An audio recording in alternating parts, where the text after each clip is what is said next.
Hello everyone, आज हम physics का टॉपिक डिस्कस करेंगे यूनिट्स एंड डायमेंशंस। और इसमें हम एक बहुत ही बेसिक सा बहुत ही ईजी सा कंसेप्ट डिस्कस करने वाले हैं और देखेंगे कि वो ईजी सा कंसेप्ट कैसे हमें एग्जाम में +4 मार्क्स दिलवा सकता है। So let's begin. हमारे पास एक फिजिकल क्वांटिटी क्या होती है पहले हमें ये पता होना चाहिए। It is something which can be measured. Universe में कोई भी चीज़ हम मेजर कर सकते हैं, that is a physical quantity. इसके पास दो चीज़ होती हैं, first is the magnitude and second is the unit. तो मैग्नीट्यूड को हम एन से डिनोट करते हैं और यूनिट को यू से। तो N U is constant and from here, क्योंकि ये कॉन्स्टेंट है तो N one U one is equals to N two U two. ये हमारे पास एक यूनिवर्सल रिलेशन आ गया।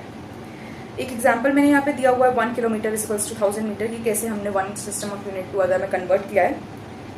अब हम आ जाते हैं अपने जेईई एडवांस 2026 के क्वेश्चन पे।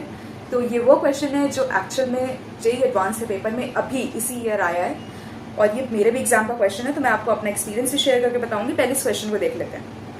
In a new system of units, the units of mass, length, time and current are 5 kg, 5 meter, 5 seconds and 5 ampere respectively. If mu naught and epsilon naught are the permeability and permittivity of free space respectively, then in this new system of units, the magnitude of one SI unit of under root mu naught by epsilon naught is.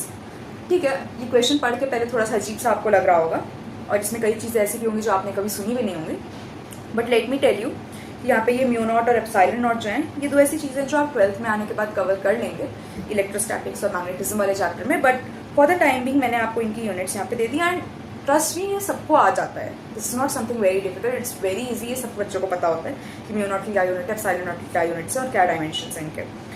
तो हमारे पास mu nought by epsilon nought की ये unit आ गई, ये basically this is the dimension. और हमने अपना नॉर्मल सा फॉर्मूला लगा दिया। अब ये m1, L1, T1, I1 ये हमारे पास जो हम नॉर्मल सिस्टम यूज़ करते हैं उसमें, और ये m2, L2, T2, I2 ये हमें जो न्यू सिस्टम दिया है उसके बारे में। तो हमने इसमें लगा दिया अपना concept n1 u1 is equals to n2 u2 and we have just replace the values और हमारे पास n2 की मैग्नीट्यूड 25 आ गई। So this is a very easy question. इसको आप एग्जाम में भी ना within a minute easily solve कर सकते हैं। मतलब मैं आपको सच बता रही हूँ, मैंने भी खुद 1 मिनट के अंदर सॉल्व कर लिया था। एंड बिलीव मी, इस टाइप का क्वेश्चन एग्जाम में जब आप सॉल्व कर लेते हैं तो आपका कॉन्फिडेंस अपने आप बहुत बूस्ट हो जाता है और आप पेपर को और इजीली अप्रोच कर पाते हैं। लाइक अगर आप कैलकुलेट करें तो जेईई एडवांस में for each question you have 3 minutes. अगर हम एक एवरेज लेकर चलें तो आप सोचिए, अगर आप यहाँ पे एक क्वेश्चन को 1 मिनट में सॉल्व कर रहे हैं एंड आपको पता है कि ये तो आपने सही किया, इसमें तो आप कोई गलती कर ही नहीं सकते, आपका कॉन्फिडेंस अपने आप बूस्ट हो जाएगा और पेपर बहुत अच्छा जाएगा। तो इन चीज़ों को आपको एग्जाम के टाइम में बहुत ध्यान रखना है कि इजी क्वेश्चंस को पहले अप्रोच करना है। जैसे ये एक बहुत ईजी क्वेश्चन है और अपने पढ़ने के बाद आपको काम रहना है, ये नहीं कि क्वेश्चन पढ़ के आपको घबरा जाना है बड़ा क्वेश्चन देख के। So for more such videos stay connected with me. Thank you very much.